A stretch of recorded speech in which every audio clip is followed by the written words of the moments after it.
आज की हमारी कहानी है भूतिया फार्म हाउस क्लब। ऐसी वीडियो देखने के लिए प्लीज़ हमारा चैनल सब्सक्राइब करें, लाइक करें और शेयर जरूर करें। धन्यवाद। फार्म हाउस पर घूमने जाने का प्लान बनाते हैं।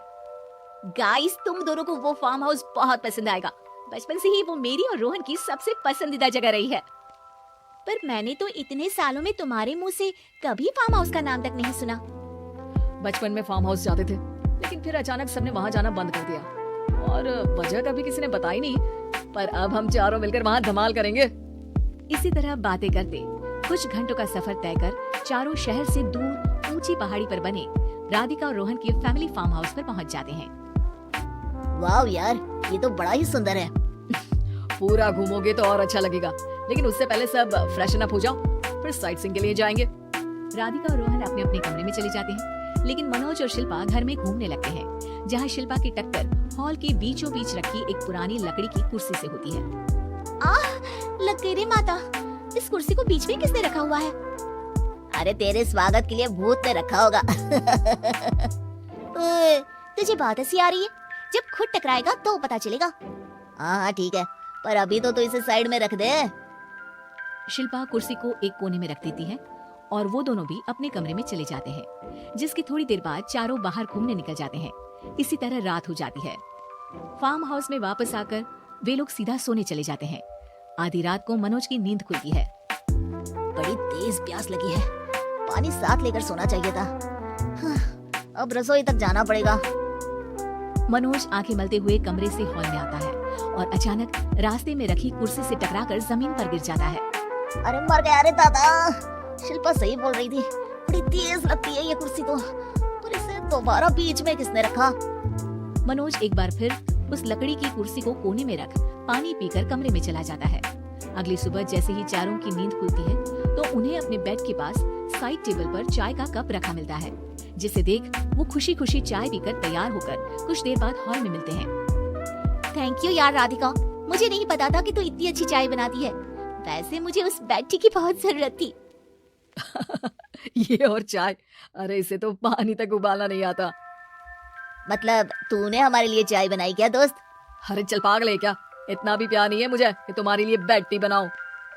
चाय पर ये चर्चा करते हुए मनोज जैसे ही पीछे मुड़ता है तो एक बार फिर लकड़ी की पुरानी कुर्सी से टकराकर उस पर गिर जाता है। हाय रब्बा, अरे चाय छोड़ो, पहले ये बताओ कि इसे बार बार बीच में कौन रखता है? कल रात ही मैंने इसे साइड किया था। तो पहले ये बताओ कि चाय किसने बनाई थी? सबकी बातों को कुछ देर ध्यान से सुनने के बाद राधिका हैरानी से कुर्सी की तरफ देखने लगती है। भूत दीदी। राधिका की बात सुन आपस में झगड़ रहे सारे दोस्त शांत हो जाते हैं। ये क्या बोला अभी तूने? अरे पर अब वो यहाँ कैसे हो सकती हैं? क्यों नहीं हो सकती? हमने यहाँ आना छोड़ा था, पर उन्होंने तो घर नहीं छोड़ा ना। और याद करो, ऐसे बेड के पास कप रखना और कुर्सी को कमरे के बीच में रखना, ये सब वही तो करती थी। ये तुम दोनों किसकी बात कर रहे हो? अरे जो भी हो, कुछ अच्छा तो बिल्कुल नहीं लगता। अब देखो, डरने की कोई जरूरत नहीं है। वो सालों से इस घर में रहने वाली भूत दीदी है। वो बचपन से ही हमारे यहाँ आने पर एक बड़ी बहन की तरह हम दोनों का ख्याल रखती है। ओए, पगला गया है क्या? शिल्पा, मुझे यहाँ नहीं रहना, तू भी मेरे साथ ही चल। ये दोनों तो पागल हो गए हैं।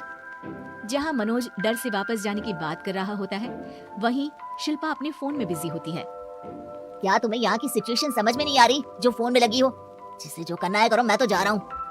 मनोज हड़बड़ाहट में अपने कमरे की तरफ जाता है, जिसके साथ राधिका और मोहन भी उसे रोकने के लिए पीछे पीछे जाते हैं, लेकिन शिल्पा वो तो अभी भी फोन में लगी रहती है। कुछ देर बाद जब वो तीनों दोबारा हॉल में वापस आते हैं तो शिल्पा को सबके पैक्ड बैग्स के साथ देखकर हैरान रह जाते हैं। ये सब क्या है शिल्पा? यहाँ हम इसे समझा रहे हैं और तुम हमारे बैग्स भी पैक कर लेकर आई। अरे आखिर में फोन से बाहर निकलकर कुछ किया तो सही इसने। दोस्तों देखो, कल से हम यहाँ हैं। भूत दीदी ने कुछ किया नहीं ना? फिर डर क्यों रहे हो? 4 दिन और रुकोगे तो पता चलेगा कि क्या होगा। मतलब? इस पर शिल्पा उन तीनों को फार्म हाउस से बाहर लाकर फोन में पुरानी न्यूज का आर्टिकल दिखाती है। सालों पहले यहाँ रह रही औरत ने अपने दोनों बच्चों को सुबह सुबह दूध में जहर पिलाकर मार दिया और फिर हॉल में उस कुर्सी पर खड़े होकर खुद भी फांसी लगा ली थी। तुम्हारी बातों से मुझे इस केस की याद आ गई। गूगल किया तो पता चला कि ये वही फार्म हाउस है।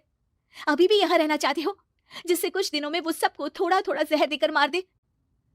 अरे पर ये दोनों तो बचपन से यहाँ आ रहे हैं, फिर इन्हें अभी तक कुछ क्यों नहीं हुआ? वो तो पापा बताते हैं कि हम आते थे। हाँ, और मुझे भी एक बार का ही याद है।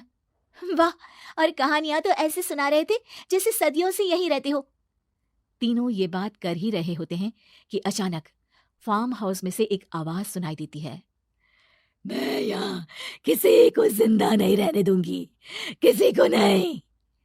बस ये सुनने की देर ही होती है कि चारों डर से कांपते हुए तुरंत कार में बैठकर वहां से भाग जाते हैं।